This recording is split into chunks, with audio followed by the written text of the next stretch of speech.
Pag natapos na ang 19th Congress, hindi na pwedeng ma-carry over sa 20th Congress itong impeachment. Again, meron na pong desisyon ng Korte Suprema. Pimentel Jr. versus Joint Committee of Congress. Sa kaso na yon, sabi po ng Korte Suprema, kapag nag-adjournment sine die ang Kongreso, ang nagtatapos lamang po ay yung kanilang mga legislative na trabaho. Pero kapag po ang pinag-uusapan natin ay non-legislative na trabaho ng Kongreso, isa na po rito ay impeachment, ito po ay nagpapatuloy hanggang sa next na Congress, which is in this case, the 20th Congress. So, may jurisdiction pa rin na ma-retain ang 20th Congress sa impeachment case na ito. Pimentel versus Joint Committee of Congress. Indeed, while the regular legislative functions of Congress may have come to a close upon the final adjournment of its regular session, this adjournment does not necessarily affect its non-legislative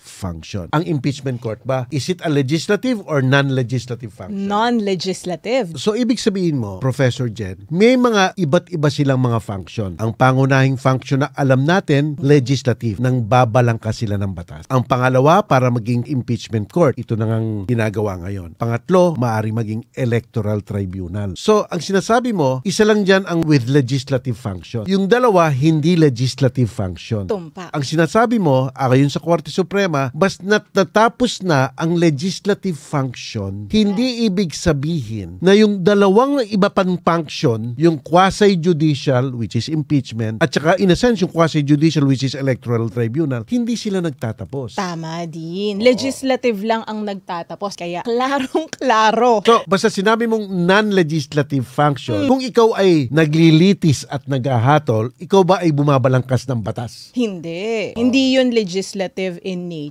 Ito ay magpapatuloy. Hindi ito kasama dun sa mga legislative work nila or mga pending bills na nagtatapos sa 19th Congress. So, malinaw na malinaw pala yun sa Pimentel case, GR number 163783. Yes.